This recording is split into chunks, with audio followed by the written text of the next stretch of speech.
Peter and members of Flag Australia and myself are hearing on a regular basis about the pressure that our farmers and food producers are under. But let me just make the point that these policies come from a faraway place. And while I'm speaking to you today, I'm going to quote a number of people from various influential positions on the international stage, and I'll leave it with you to make up your mind if you want to continue to head in the direction that we're going.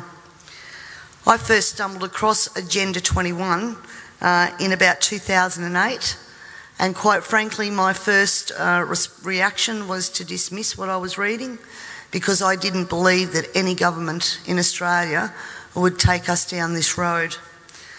Then I began to see a legislative pattern emerging in Parliament which concerned me greatly, and I also started to see the tenor of legislation that we were passing. I did air those concerns in Parliament, and it was dismissed and ignored. The words Agenda 21, ladies and gentlemen, were never meant to be spoken. And if they were, then of course it would be dismissed as a conspiracy theory. Because if people knew Agenda 21 and what it stood for, there's plenty of information out there where they could actually learn what the end game was, and governments didn't want that to be known.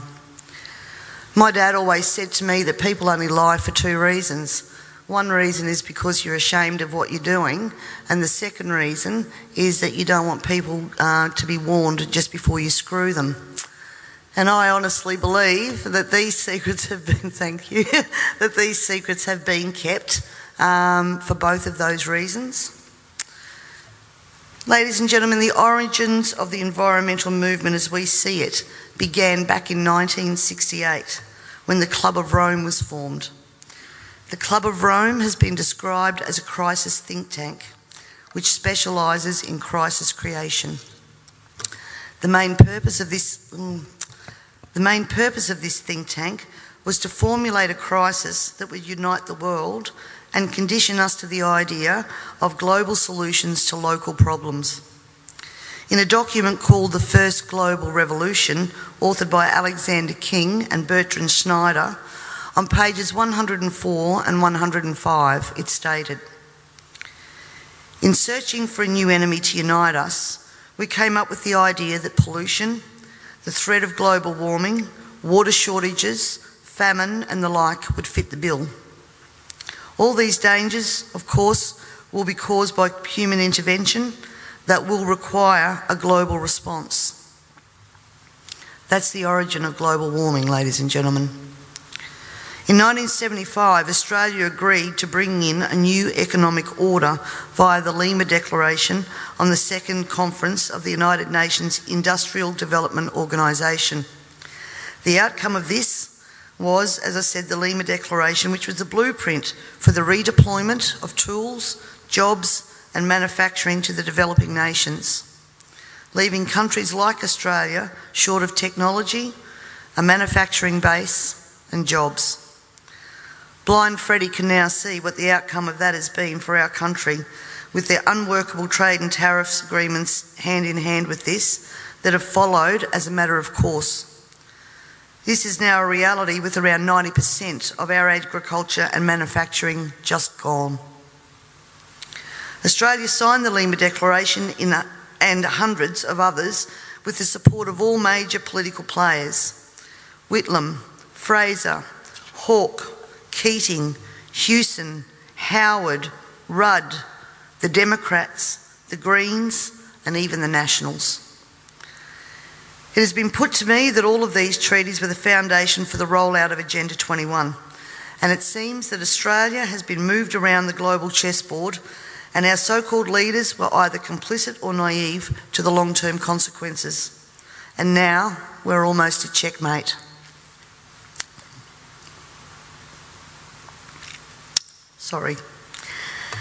In 1992, former President of the United States, George Bush Sr. said, "Effective execution of Agenda 21 will require a profound reorientation of human society, unlike anything the world has ever experienced. A major shift in the priorities of both governments and individuals, and an unprecedented redeployment of human and financial resources. This shift will demand that a concern for the environmental consequences of every human action will be integrated into individual and collective decision-making at every level. Cutting through the code, I want everyone to consider what the words profound reorientation of all human society and unprecedented redeployment of human and financial resources actually means. For everyone here tonight not familiar with Agenda 21, I would suggest that this is the beginning of your learning curve, not the end. In 1992, Maurice Strong, Secretary General of the UN Earth Summit and member of the Club of Rome, said, "It is clear that current lifestyles and consumption patterns of the affluent middle class, involving high meat intake, consumption of large amounts of frozen and convenience foods, use of fossil fuels, ownership of motor vehicles, small electrical appliances, home and workplace air conditioning, and suburban housing are not sustainable." Put those statements together with the previous one, and it must become clear that Agenda 21 is about controlling every aspect of our lives: how we eat, what we eat, how much we eat, how we move around, food production, the amount of food, and where we even live. Dixie Ray, former Washington State Governor and Assistant Secretary for Oceans and International Environmental and Scientific Affairs, stated, "Agenda 21 seeks to establish a mechanism for transferring the wealth from citizens to the third world. Fear of environmental crisis would be used to create a world government and UN central direction." From a report in the 1976 UN's Habitat I conference, land cannot be treated as an ordinary asset, controlled by individuals and subject to the pressures and inefficiencies of the market. Private land ownership is also a principal instrument of accumulation and concentration of wealth, therefore contributes to social injustice. In other words, ladies and gentlemen, if you work hard and you exercise good financial management and invest in property, you are contributing to social injustice.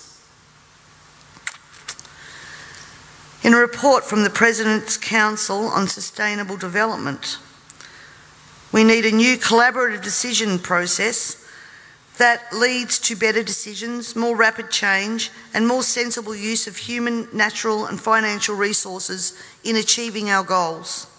And at the same time, Harvey Reuven, Vice Chair of the Wildlands Project, says individual rights will have to take a back seat to the collective. J. Gary Lawrence, Advisor to President Clinton's Council on Sustainable Development, participating in a UN advocated planning process would very likely bring out many of the conspiracy fixated groups and individuals in our society, and here we are.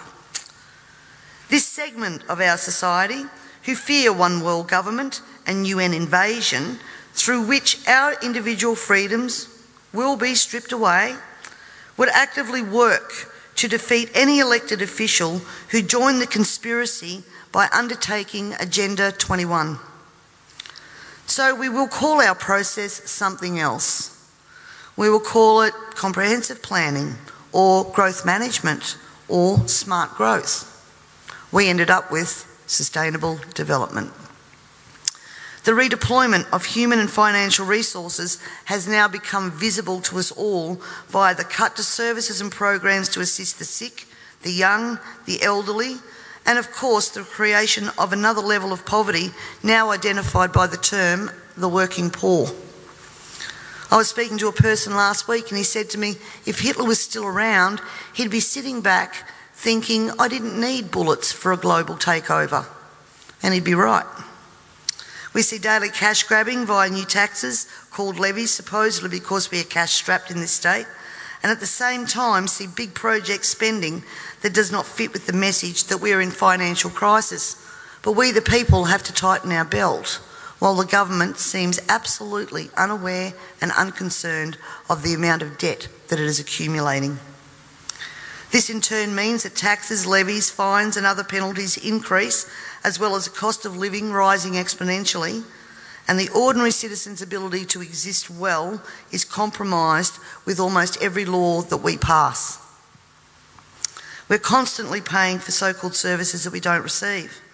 This is wealth redistribution at the grassroots level, redeployment of financial resources, ensuring only hardship for the citizens who just really want to get on with their lives. The Parliament has also ventured into the rights of people to own and retain their property and manage it without government interference. In particular, the laws around, as Peter said, water allocation, natural resource management, the Native Vegetation Act, Development and Planning Act, which are all equally toxic to our food producers as they are to our long-term security, we city dwellers. Everyone needs to remember we all pay a natural resource management levy on our tax rates. So this is not just going to affect the food producers. The intrusions into our property that Peter was talking about that land producers are going through will roll out into the suburbs and into the city because they have the authority to do that.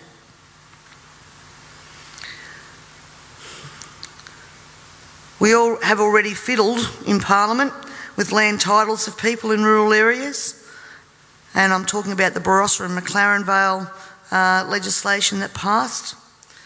And the buzzwords used to justify that was heritage status. At the same time that our right to own and manage our land, have access to water, produce adequate food to ensure that our only option is not to consume often toxic and substandard food from places like China, this government has been working overtime to take away our rights to common law through many pieces of legislation. Common law is what guarantees us an ability to correct injustices. This coming year, I promise you, you will also hear debate over a number of pieces of legislation that will further erode our common law rights. And you have to get behind me on this, ladies and gentlemen, to stop this from going through. As Agenda 21 became more and more apparent to me, I began using the line in Parliament that government was now declaring war on its own citizens. And that goes back as far as 2008. This, of course, led me to being labelled a conspiracy theorist. But here we are now, openly talking about Agenda 21 and the ramifications we will see in a short period of time if this is not stopped in its tracks. Let me just say that I often hear we cannot stop what is happening. Two-party preferred system, vote Labor, vote Liberal, what does it matter? And in fact, that's probably true for the House of Assembly, because that's where government's formed. But ladies and gentlemen, here in South Australia we have the Legislative Council, the House of Review. And my friends, that is where the true power does lie. And the last thing that governments want you to understand is that no matter who is in power, the Legislative Council is there for checks and balances. And when the Legislative Council isn't overly influenced by the major parties, legislation can be blocked.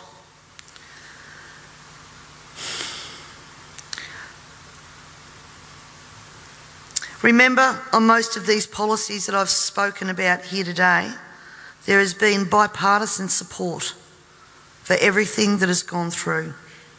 When the major parties join together, then the crossbenchers and minor parties, basically our vote is null and void.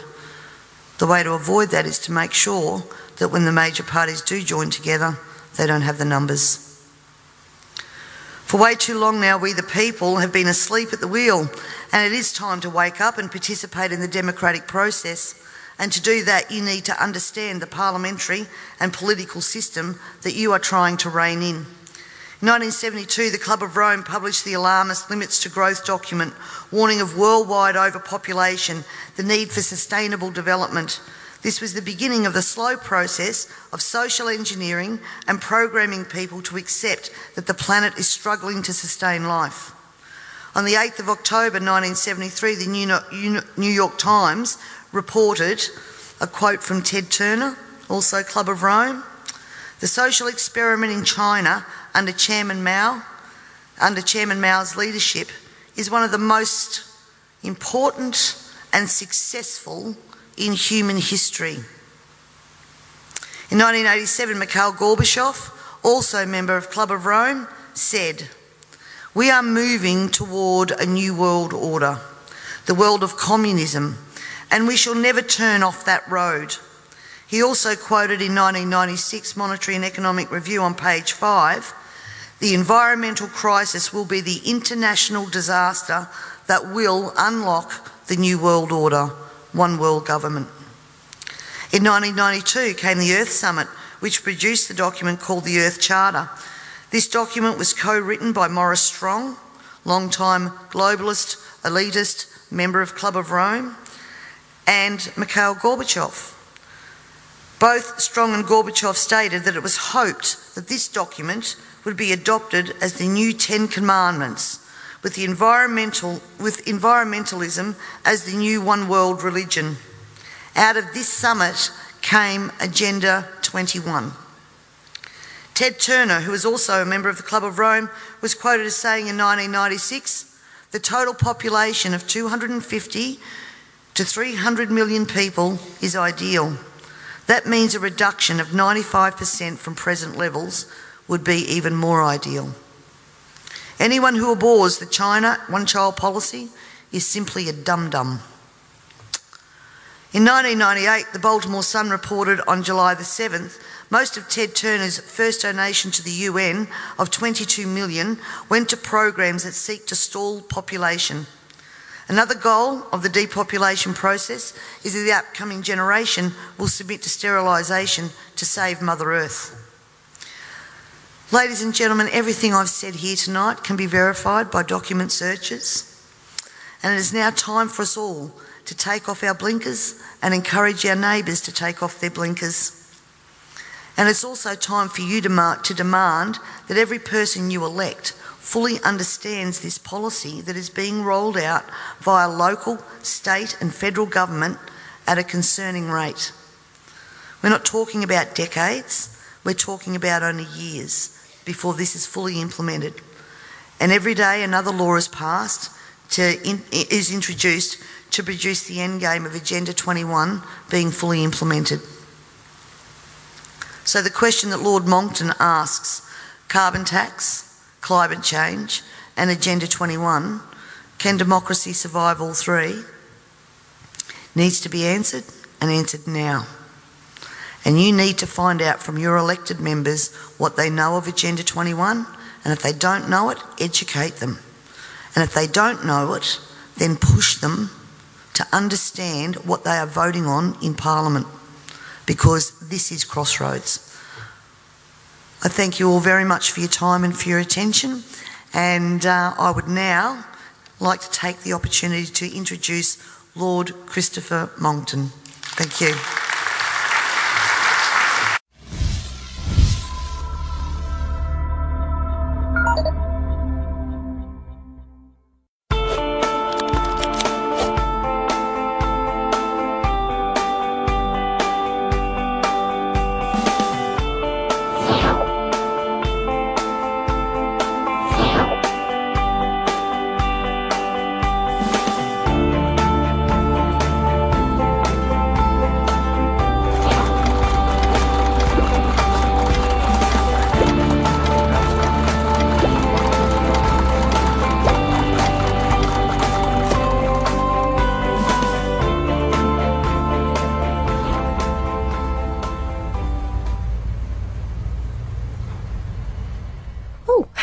Hi, I'm so glad you're on time. I'm V. I'm looking forward to showing you around Plandopolis today. My husband works from home. He's a virtual engineer working on one of the city's desalination plants. He controls the robots who do all the important maintenance. I think he basically plays computer games for a living. You ready to go? Have you got your calorie card open on your smartphone? I registered your visit with Slick Travel Corp the other day, so they've allotted you a journey time to match mine. It makes so much sense, doesn't it? Switch off brain and go to work. With this many people around, I'm glad there's a mega computer in charge. We're so lucky. Our kids were allocated a school quite near my practice, so I can drop them off on the way. It saves on our calorie ration. Well, it won't be long until the little darlings get their career announcements. They've been working so hard, so I'm sure they'll get something good. Not that there's anything wrong with fixing carbon scrubbers for a living or anything. Are you hungry? Let's pop to the market as we're passing. Right, what's on the menu this month? No, not meat. It's not your birthday. The Global Food Council are doing a really good job of keeping food production going. I mean, you don't get the choice you used to, but we're better off than most. I think it's probably easiest to walk from here. You barely see a car in the city centre nowadays, unless you're rich. Well, the state knows they just aren't practical anymore. We're all trying to meet our global carbon deal. Electric bikes are so much better for getting around our neighbourhood. And why waste valuable space on car parks when you can use them to grow food? I don't care what you say, Alex. They don't deserve to live in that ghetto. They are completely disconnected. No high-speed transport system, no new internet. They miss out on jobs and many essential services too. Oh, hi again. What a day. I had to make an emergency visit to the Cry Freedom ghettos. I mean, I miss my sister like mad, but I'm glad they went when they moved to New Amsterdam. They're safe from climate change on the floating city. Oh, that must be her now. It's much easier to meet up with friends virtually now. So many cities have banned cars in central areas. Ooh, looks like she's got some juicy gossip.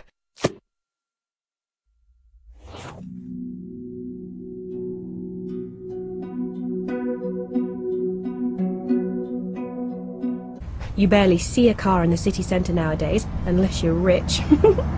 You barely see a car in the city centre nowadays, unless you're rich. You barely see a car in the city centre nowadays, unless you're rich. Well, the state knows they just aren't practical anymore. We're all trying to meet our global carbon deal. Electric bikes are so much better for getting around our neighbourhood. And why waste valuable space on car parks when you can use them to grow food?